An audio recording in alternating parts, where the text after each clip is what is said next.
नमस्कार मित्रों, मैं हूं आपका दोस्त हार्दिक। आज हम लोग चर्चा करने वाले हैं तीसरी भारतीय दर्शन के बारे में। चार वाक उस दर्शन का नाम है तीसरी इंडियन फिलॉसफी। पहली दो फिलॉसफीज हम लोग ने कवर कर दी है, आप जाके मेरी प्लेलिस्ट इंडियन फिलॉसफी में वो देख सकते हैं। अब आते हैं चार वाक दर्शन पे। बेसिकली चार वाक बहुत बड़ा दर्शन है नहीं, इसमें ब्राह्मण आगमन की कोई बात नहीं है। नास्तिक स्कूल है, जैसे कि पहले दो थे। अभी नास्तिक स्कूल हम लोग कवर कर रहे थे, आस्तिक स्कूल बाद में करेंगे। देखिए, इस समय इसकी कोई भी लिटरेचर अवेलेबल नहीं है, इसका कोई भी टेक्स्ट अवेलेबल नहीं है। जो भी हमें इंफॉर्मेशन इसकी मिली है वो मिलती है सेकेंडरी सोर्सेज से, और वो भी क्रिटिसाइजेशन है मेनली। क्यों क्रिटिसाइजेशन है? क्योंकि पहली बात तो ये नास्तिक स्कूल थी, और इसे हम कहें तो ये एक प्योर नास्तिक स्कूल थी। देखिए, जो मनु थे, ऋषि मनु, उन्होंने एक चीज़ बताई थी कि नास्तिक होना एक चीज़ पर आधारित है। आप अगर वेद को नहीं मानते तो आप नास्तिक हैं। लेकिन एक ऋषि थे, उन्होंने बोला कि तीन चीज़ों से ये डिक्लेयर होता है कि आप नास्तिक हैं कि नहीं, नास्तिक हैं कि आस्तिक हैं। लेकिन अगर तीनों चीज़ों में एक भी आप फॉलो करते हैं तो आप आस्तिक हैं, तीनों नहीं करते हैं, जब तीनों नहीं करते तब आप नास्तिक हैं। पहली चीज़ थी वेद को प्रमाण ना मानना, दूसरी चीज़ थी भगवान पर विश्वास ना करना, और तीसरी चीज़ थी आफ्टर लाइफ यानी पुनर्जन्म पर विश्वास नहीं करना। चार वाक प्योरली नास्तिक थे, क्योंकि ये तीनों पे विश्वास नहीं करते थे। देखिए, ना बुद्ध ना जैन, ये दोनों भी एक तरीके से आस्तिक थे अगर दूसरे ऋषियों की बात करें तो, क्योंकि इन्होंने मोक्ष को स्वीकार किया था।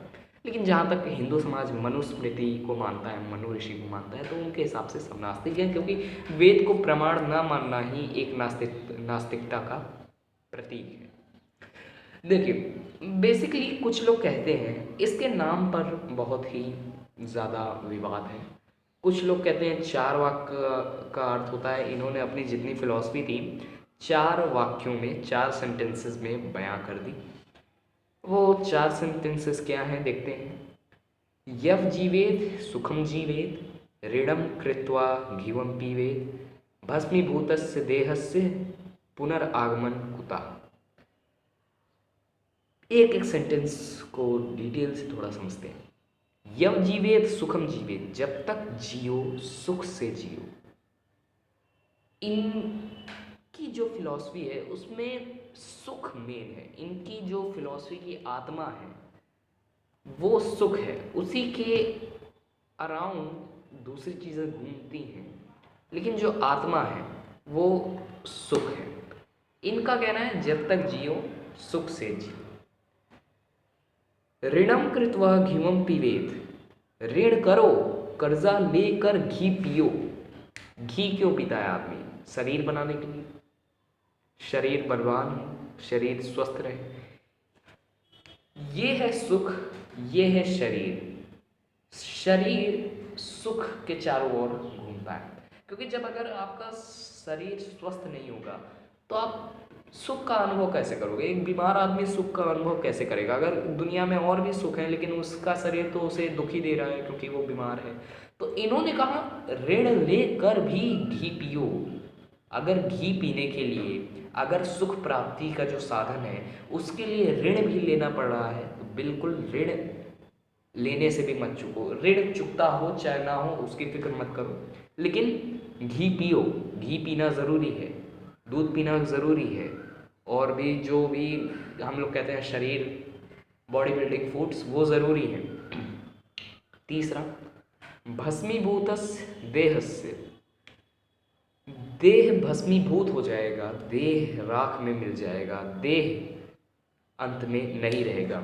इनके कहने का मतलब है, इस जनरल फैक्ट से ये लोग निगेट करते हैं आत्मन को, ये निगेट करते हैं आत्मन को। नास्तिक थे तो वैसे ही निगेट करते थे, लेकिन इससे ये लोग डिक्लेयर करते हैं भस्मीभूतस्य देहस्य, शरीर है। आप शरीर हो, आप आत्मन नहीं हो, आप सिर्फ शरीर हो। ब्रह्मात्मन का कॉन्सेप्ट भूल जाओ यहाँ पे आप सिर्फ शरीर हो। तो शरीर का अंत में क्या होना है? भस्मीभूत हो जाना है, राख में मिल जाना है। इससे ये लोग निगेट करते हैं आत्मन को, इससे ये लोग निगेट करते हैं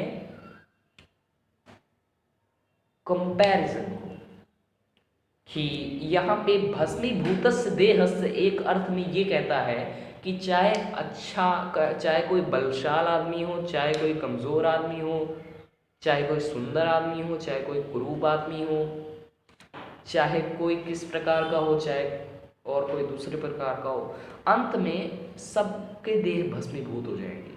सो यहाँ पे एक तरीके से ये क्लासलेस सोसाइटी की थोड़ी सी महक देता है। जैसे कि हम भी जानते हैं कि अमीर भी मरता है, गरीब भी मरता है, और ब्राह्मण भी मरेगा, शूद्र भी मरेगा, क्षत्रिय भी मरेगा। तो ये वर्ण को यहाँ पर निगेट करते हैं।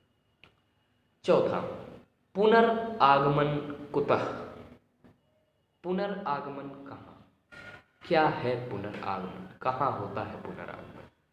एक बार मर गए तो मर गए, फिर इस संसार में दोबारा आगमन नहीं होता। चौथे सेंटेंस से हमें ये खबर मिलती है। इन्होंने तीनों चीज़ों को निगेट कर दिया जो कि ऋषियों ने कहा था नास्तिक बनने के लिए जो कि अनिवार्य होती हैं, तीनों को निगेट किया, सॉरी तीनों को एक्सेप्ट किया, ये इस कहना सही होगा। पक्के नास्तिक हो गए ये लोग। अब आते हैं, इनकी दूसरी मीनिंग है, इनका नाम चारवाक नहीं चारुवाक।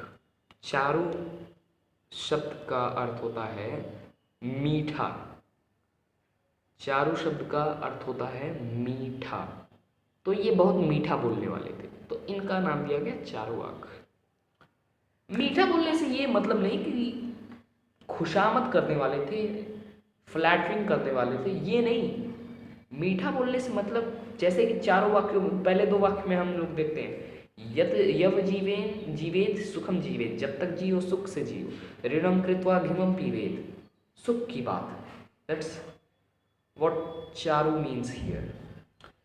क्रिटिक्स जो इनके हैं वो कहते हैं ये कुछ निकालते हैं, चार वाक का अर्थ आत्मा को चरना, चार चरना, वाक आत्मा, कुछ निकालते हैं ये पाप पुण्य के भेद को खा गए हैं, चर गए हैं, पाप पुण्य के भेद को खा गए हैं, क्योंकि अंत में भस्मीभूतस्य देहस्य, भस्मीभूतस्य देहस्य, तो फिर पाप और पुण्य का क्या मतलब? जब सबको मरना ही है तो पाप और पुण्य क्या क्या मतलब? सो एक ही है। ये बहुत ज़्यादा स्केप्टिकल थे, संदेहवादी थे ये लोग बहुत। चार वाक वाले जो लोग थे ये लोग संदेह बहुत प्रकट करते थे, चाहे आत्मन, भगवान, और भी जितनी मेटाफिजिकल बातें हैं उन पे भी इन्होंने बहुत संदेह प्रकट किया। सो इनके गुरु, या ये कहाँ से आती है चारवाक फिलॉसफी? सो बेसिकली एक पर्सन को हम लोग नहीं कह सकते कि हाँ इन्होंने चारवाक चालू किया, और चारवाक के फॉलोअर्स के कुछ एग्जाम्पल मिलते हैं। एक थे जमाली, चित्रकूट में रामायण में एक एग्जाम्पल मिलता है जमाली का, और जमाल, हाँ जमाल, ऋषि जमाल, एक इनका एग्जाम्पल मिलता है, और एक एग्जाम्पल मिलता है अजीत केश कंबली का। सो ये दो एक प्रोमिनेंट फिगर्स के नाम पे अगर हम कहें, फिगर्स क्या, disciples of Charvak, prominent disciples of Charvak, तो ये दोनों हमें मिलते हैं चारवाक। लेकिन एक फेस फिगर, या एक कहूँ मैं मदर फिगर या फादर फिगर अपसेंट रहता है। जैसे आप आजीविका में एक फादर फिगर को आप कह सकते हैं, मक्काली घोषाल आजीविका के फादर फिगर हैं, फाउंडर हैं। इसमें कहा जाता है बृहस्पति जो थे, बृहस्पति वो इसके फाउंडर थे। लेकिन यहाँ पे थोड़ा सा संदेह पैदा होता है, क्योंकि संदेह इस वजह से क्योंकि बृहस्पति के शास्त्रों से, बृहस्पति शास्त्र से चारवाक के फाउंडिंग प्रिंसिपल्स लिए गए हैं। तो इसका मतलब ये नहीं मैं कह सकता कि बृहस्पति ने ही फाउंड किया, क्योंकि अगर कोई मेरे शब्दों या मेरी फिलॉसफी से कुछ अलग इंटरप्रिटेशन या अलग फिलॉसफी निकाल ले, तो मैं इस पे ये थोड़ी ना कहूँगा कि ये मैंने फाउंड की है फिलॉसफी। तो यहाँ पे थोड़ा सा संदेह पैदा होता है बृहस्पति को लेकर। चारवाक को कहा जाता है लोकायत।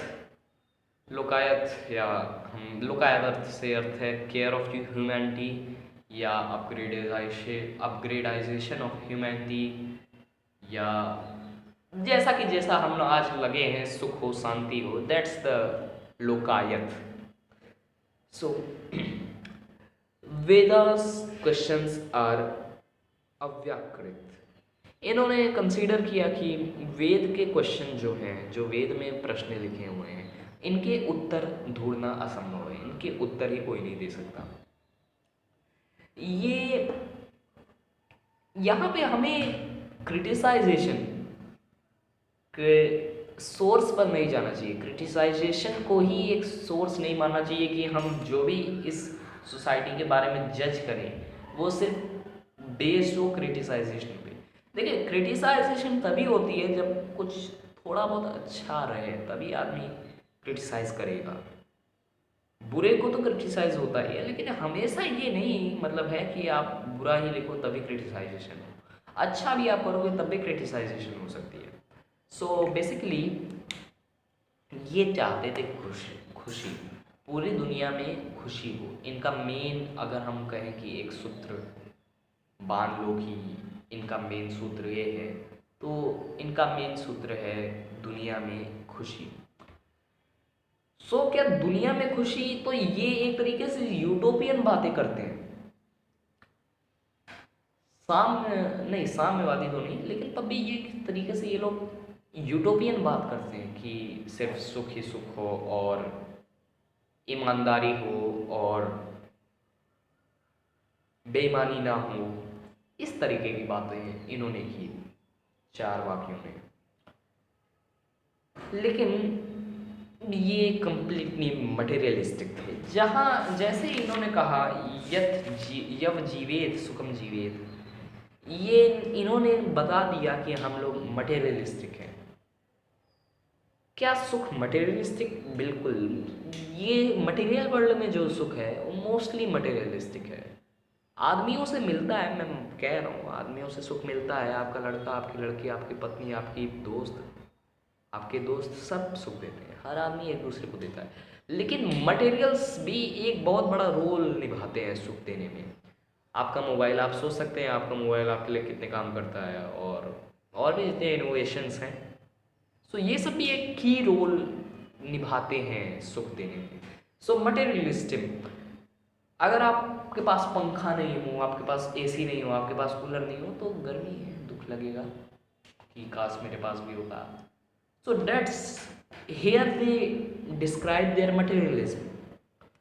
ऋणम कृत्वा घीमम पीवेत, यहाँ सिर्फ घी की बात नहीं है, यहाँ पे आप ऋणम कृत्वा एसी, ऋणम कृत्वा कूलर, ऋणम कृत्वा स्मार्टफोन, घी की थोड़ी ना बात है। आज के ज़माने में सिर्फ घी थोड़ी ना आवश्यक है। और अगर ये लोग बात करते हैं ईमानदारी की, तो फिर ऋणम कृत्वा घीवम पीवेत, ये लोग कैसे कह सकते हैं? ऋण चुकता हो चाहे ना हो उसका मतलब नहीं है, उससे मतलब नहीं है हम लोग को।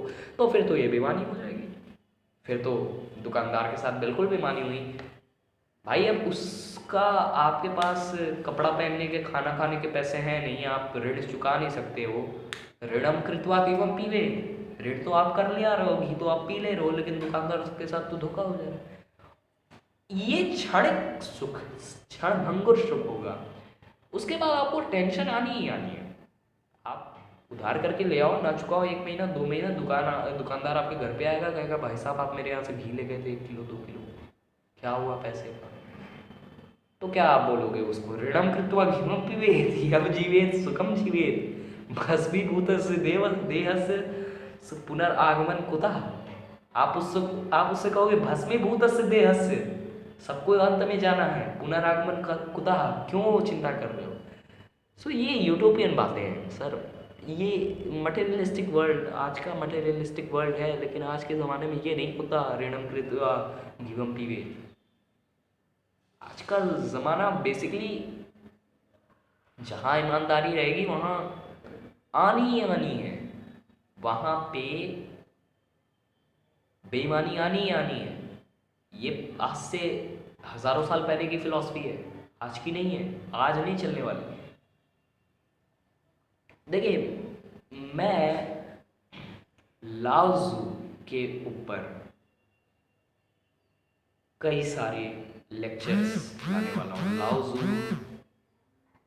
ज़्यादातर लोग जानते नहीं, मेरे ख्याल से काफ़ी कम लोग जानते होंगे।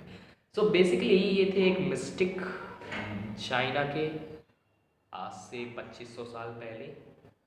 इनकी बातें आज के हिसाब से बहुत ज़्यादा उल्टी लग सकती हैं, तो इन्हीं को थोड़ा समझने के लिए मैं आगे वीडियोस लाऊंगा। सो फ्रेंड्स, ये थी चारवाक फिलॉसफी। अब 3 स्कूल कंप्लीट हो चुके हैं नास्तिक्स के। दो या शायद 3 स्कूल अभी और बाकी हैं नास्तिक्स के। तो जल्दी से जल्दी मैं इंडियन फिलॉसफी ख़त्म करना चाहूँगा फ्रेंड्स, फिर चलेंगे ग्रीक फिलॉसफी पे और फिर आएंगे लाओ त्सू पे। सो आज के वीडियो को यहीं पे मैं समाप्त करता हूँ। नमस्कार, मैं हूँ आपका दोस्त हार्दिक, और चैनल के अपडेट्स के लिए चैनल को सब्सक्राइब कर दें। नमस्कार।